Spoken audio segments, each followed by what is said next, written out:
اهلا بيكم في قناتي. لو اول مره تشوفوني ما تنسوش الاشتراك في القناه وتفعلوا زر الجرس عشان يوصلكوا اشعار بكل وصفه انزلها. هنعمل النهارده بوريك الافران بطريقه سهله خالص وبسيطه، وهنعرف كل اسراره ونعرف مكوناته اللي هي مش صعبه خالص، مكونات كلها من البيت، مفيش اي حاجه خالص صعبه. ونعرف ازاي طريقه التسويه بتاعته تكون مظبوطه كده وتكون مورق وناعم بالشكل اللي انتوا شايفينه ده. انا مش معايا مكونات كتير خالص، هي دي كل المكونات اللي معايا: 3 كوبايات من الدقيق، معلقة من الخميرة، معلقة من الصلصة، معلقة من السكر، كوباية مية دافية، نص كوباية زيت أو سمنة أو زيت وعليهم معلقتين سمنة. هحط بقى المية بتاعتي وهنزل بالسكر والخميرة وهنزل بالصلصة، كل المكونات على بعض، مفيش أي حاجة صعبة خالص. هنزل بقى بالزيت على السمنة زي ما انتوا شايفين، هدوبهم بقى مع بعض كويس عشان اضمن ان الدقيق والخميره الخميره والسكر دبوا معايا كويس علشان يدوني نتيجه كويسه في التخمير. هضربهم بالمضرب كده زي ما انتوا شايفين. معلقه الصلصه بتفرق جدا في اللون، ممكن نستغنى عنها او ممكن نحط نص معلقه على حسب ما نحب. هنزل بقى بالدقيق بتاعي كده زي ما انتوا شايفين. هقلب الاول بالاسباتيولا لحد ما الدقيق يختفي تماما علشان اضمن ان انا ايدي ما تتبهدلش والعجينه تلم معايا بسهوله. هقلب الاول كده بالاسباتيولا.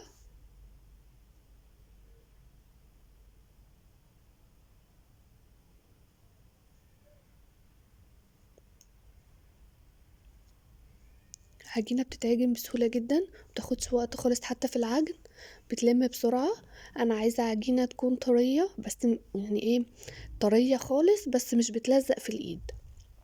طبعا لو احتاجت دقيق ممكن نزود على حسب نوع الدقيق، اللي هو كميه السوائل على حسب نوع الدقيق. فلو لقيناها اللي هي معجنة خالص او بتلزق في الايد ممكن نزود معلقتين من الدقيق. هعجنها بقى كويس كده لمدة 10 دقايق لحد ما العجينة تكون بالشكل دوت. عجينة طرية خالص بس مش بتلزق في الايد. طبعا شايفين البولة نظيفة وايدي كمان نظيفة، مفيش اي حاجة خالص فيها عجين. شايفين عجينة ناعمة خالص ازاي. هحطها كده بقى واغطيها بستريتش رول واسيبها لمدة نص ساعة تخمر، بس هعجن على وشها زيت عشان ما تنشفش معايا.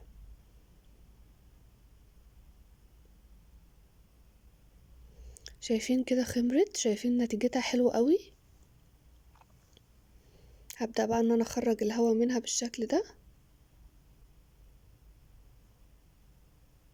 شايفين العجينة حلوة قوي ازاي.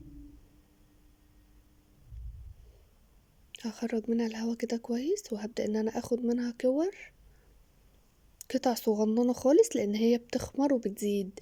يعني انا هاخد كرة صغيرة خالص وهتزيد كمان معايا، يعني هتديني حجم كويس. فعلى حسب ما انتوا تحبوا بقى ممكن تصغروا اكتر من كده عشان تديكوا اللي هي الحجم المظبوط بتاع الافران. هقعد بقى اعملها كور صغننة كده بالشكل دوت. هو نص كيلو بيعمل 50 قطعة، او ال3 كوبايات دي بتعمل 50 قطعة. هكورهم كده بالشكل اللي انتوا شايفينه ده، كرات كلها متساوية وكلها قد بعض.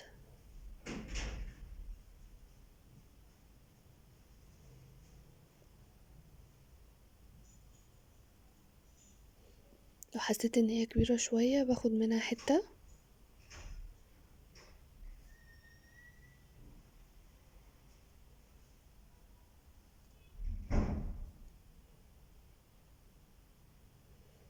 بس خلاص انا خلصت الكمية بتاعتي اهي زي ما انتوا شايفين. هبدأ بقى اخد اول واحدة انا بدأت بيها، وهجيب الحشو بتاعي. دي حشو جبنة اسطنبولي او جبنة حادقة على حسب ما تحبوا. في ناس بتحب تحشي جبنة ولانشون، زيتون وجبنة، اي حاجة تحبوا ان انتوا تحشوها احشوها. انا بفضل الجبنة الحادقة ديت.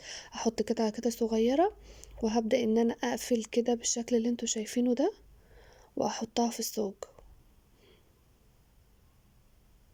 بالشكل ده. طبعا العجينة برضو خمرت معايا، شايفين الحجم تضاعف، فممكن نصغر عن كده. كل ما نصغر هنزود عدد القطع وفي نفس الوقت هتكون شكلها اصغر. طبعا لما تستوي هتكبر تاني برضو. هسيب بقى مسافة بين كل واحدة والتانية، وهبدأ ان انا كده ابطط العجينة واحط فيها الجبنة واقفلها بالشكل اللي انتوا شفتوه ده. هجيب بقى صفار بيضة واحط عليهم بس حبة لبن صغننين بتاع معلقة صغيرة، وهدوبهم كده مع بعض زي ما انتوا شايفين، وهبدأ ان انا ادهن بيهم الوش. شايفين سهلة خالص، ما خدتش معايا اي وقت، وحلوة جدا. كفاية ريحة المكان كده واحنا بنعمل فيه المعجنات او الحاجات دي، بجد بيدفي المكان قوي، وفي نفس الوقت بتخلي الريحة كده حلوة. انا بحب جدا ريحة المعجنات او ريحة الحاجات دي وهي بتستوي. وهنا بقى هحط رشة من حبة البركة، ممكن نستغنى عنها ونحط سمسم، نحط اي حاجة نحبها، بس حبة البركة بتكون حلوة جدا معاها وبيكون طعمها حلو وفي نفس الوقت شكلها كمان حلو. لو مش حابين حبة البركة ممكن تضيفوا سمسم او تضيفوا اي حاجة، وممكن تسيبوها كده. شايفين بقى شكلها بقى حلو ازاي؟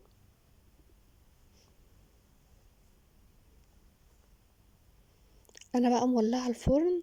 اول ما بدأت ان انا اشكلها على درجة حرارة 180، وبعد كده هدخلهم بالشكل اللي انتوا شايفينه ده، وهخلي درجة الحرارة 200. هي بتاخدش وقت خالص، فاخد بالي ان هي ما بتاخدش وقت خالص. شايفين هي بدأت اهي تختمر في الفرن، وبدأت تتضاعف حجمها. شكلها حلو قوي وريحتها كمان كانت حلوة جدا. شايفين طرية ازاي وهشة، وكمان مورقة وناعمة من جوه. بجد كانت حلوة قوي.